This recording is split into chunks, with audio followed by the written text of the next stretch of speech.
Hi Scorpio, welcome to the soul escape, welcome to your reading. तो देखते हैं आपके करियर और लव में क्या हो रहा है और आपके पर्सन के आपके लिए क्या मैसेजेस हैं। तो स्टार्ट कर लेते हैं।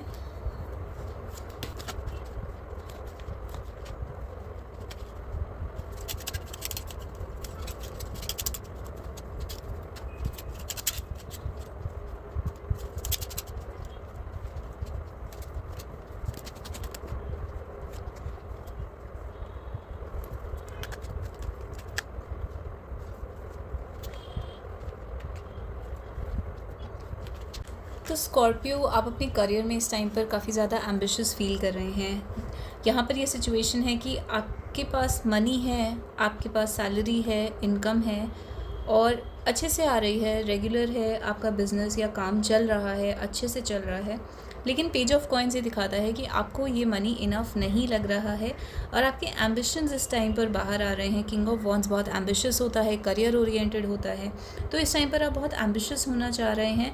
आपको सीनियर्स और बॉसेस और अथॉरिटी पोजीशंस से फ़ायदा मिलेगा। आपको इन पोजीशंस की तरफ बहुत अट्रैक्शन भी हो रहा है, यानी कि अपने काम में सीनियर पोजीशंस को सीख कर रहे हैं, आप हायर मैनेजमेंट में जाना चाहते हैं। तो आपके जो प्लान्स हैं वो काफ़ी दूर के प्लान्स हैं और आपको ये इस टाइप के फीलिंग्स जो इस टाइम आप फील कर रहे हैं, मनी इनफ नहीं फील कर रहे हैं, तो कहीं ना कहीं ये चीज़ अच्छी है आपके लिए, क्योंकि आपके अंदर एक टाइप का हंगर डेवलप हो रहा है, फायर डेवलप हो रही है, जिसे कहते हैं there is a fire in the बेली।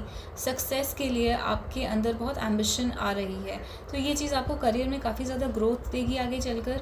तो इस टाइम पर आप बहुत एम्बिशियस फील करेंगे और आपके लिए एडवाइस भी यही है कि आपको हायर पोजीशंस के लिए जाना चाहिए और अपने करियर को ग्रो करने के बारे में सोचना चाहिए। तो इस टाइम पर आपकी लाइफ में, करियर में ये चल रहा है। आपके पर्सन की आपके लिए मैसेजेस देख लेते हैं। प्रेग्नेंट, मार्केट, एंजेलिक और इंसैनिटी। तो आपके पर्सन जो हैं वो इस टाइम पर प्रेग्नेंट से सबसे पहले तो ये पता चलता है कि आपके पर्सन आपको एक बहुत ही फर्टाइल इंसान की तरह देखते हैं, जैसे कि आपके आसपास चीज़ें ग्रो करती हैं, आप अबंडेंट हैं, यानी कि आप मनी ग्रो करवा सकते हैं, आप जेन्युइनली फर्टाइल हो सकते हैं, यानी प्रेग्नेंट भी हो सकते हैं। आपके पर्सन आपके साथ शादी और बच्चों के बारे में, बेबीज़ के बारे में सोच सकते हैं। हो सकता है यहाँ पे कुछ लोग जो सुन रहे हों वो चाहते हों प्रेग्नेंट होना, तो उनके लिए एक बहुत पॉजिटिव साइन है। प्रेगनेंसी का कार्ड कहीं ना कहीं ये वेट गेन को भी रिप्रेजेंट करता है, तो कहीं ना कहीं हो सकता है अगर आपने रिसेंटली वेट गेन करा है तो आपके पर्सन इस बारे में आपसे कह रहे हैं कि वो नोटिस कर रहे हैं इस वेट गेन को। मार्केट का कार्ड ये दिखाता है कि आप के पर्सन ये कह रहे हैं जैसे कि दूसरे लोग आपके बारे में बात करते हैं, द क्राउड्स, एवरीवन एल्स, यानी कि हो सकता है आपके बारे में गॉसिप हो रही हो, आपके बारे में, आप दोनों के बारे में बात कर रहे हों लोग। And crowds and everyone else से ये भी पता चलता है कि बेसिकली आपकी इस रिलेशनशिप में बहुत लोग हैं जो अफेक्ट कर रहे हैं। एक भीड़ है इस रिलेशनशिप के अंदर, दूसरे लोगों की, दूसरी चीज़ों की, या एक दूसरे के लिए जगह कम है। हो सकता है ये भीड़ चीज़ों की हो, मटेरियल चीज़ों की हो, काम की हो, करियर या जॉब की हो, किसी और चीज़ की भाग दौड़ लगी हुई है, जैसे एक मार्केट का माहौल होता है। तो रिलेशनशिप के अंदर प्रिवेसी नहीं है, इससे ये पता चल रहा है। ये चीज़ आपके पर्सन को काफ़ी परेशान भी कर रही है। इंसानिटी यानी कि पागलपन, आपके पर्सन जो है इस चीज़ से काफ़ी परेशान हो रहे हैं, वो प्रिवेसी चाहते हैं और आपसे अकेले रहकर बात करना चाहते हैं। और इंसानिटी ये भी दिखाता है कि आपके पर्सन जो है वो ये कह रहे हैं कि they have feelings for you, very strong feelings.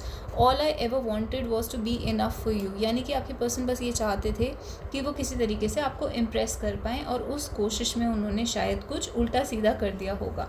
And angelic का कार्ड दिखाता है कि आपकी जो ऑरा है वो आपके पर्सन को एंजेलिक लगती है और उन्हें ऐसा लगता है जैसे एक डिवाइन कनेक्शन है। हो सकता है उनके साथ कोई यूनिवर्स के द्वारा साइंस भी दिए गए हों और उन्हें लगा हो कि ये गॉड का सिग्नल है, एंजल्स के साइंस हैं, कोई एंजेलिक प्रेजेंस है।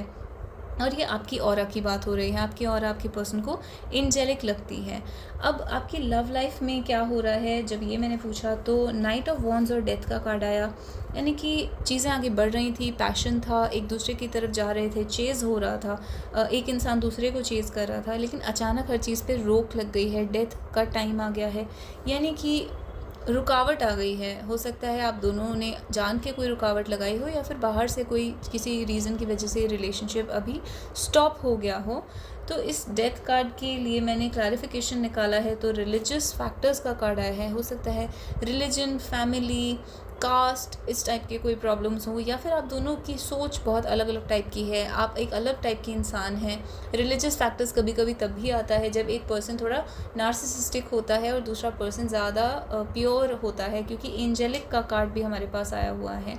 तो एक इंसान थोड़ा सा उनकी सोल थोड़ी डार्क हो सकती है, तो आपकी सोच जो है वो बहुत अलग अलग टाइप की है, बट आप दोनों की तरफ से ये फीलिंग है कि this could be the one. एक दूसरे के बारे में आप दोनों ये सोचते हैं कि आप एक दूसरे के ट्रू सोलमेट हैं। तो ये आपकी ओवरऑल लव सिचुएशन है। तो आज हम बहुत छोटी सी रीडिंग करेंगे। ये आपकी रीडिंग है, लेकिन अगर आपको लंबी रीडिंग्स चाहिए तो आप स्कॉर्पियो की प्लेलिस्ट में देख सकते हैं। उसमें आपको रीडिंग्स मिल जाएंगी स्कॉर्पियो की सारी, जो कि टाइमलेस रीडिंग्स हैं। तो जब भी आपको ये रीडिंग्स मिलती हैं उसी टाइम ये रीडिंग्स आपके ऊपर एप्लीकेबल हो जाती हैं। तो बिना डेट देखे आप उन रीडिंग्स को चेकआउट करके अपने लिए मैसेजेस निकाल सकते हैं। नेक्स्ट टाइम मैं और भी लॉन्ग वीडियो बनाऊँगी, लेकिन आज टाइम का कुछ कंस्ट्रेंट है, इस वजह से I am making a small video. I will see you next time. Till then, bye bye and take care.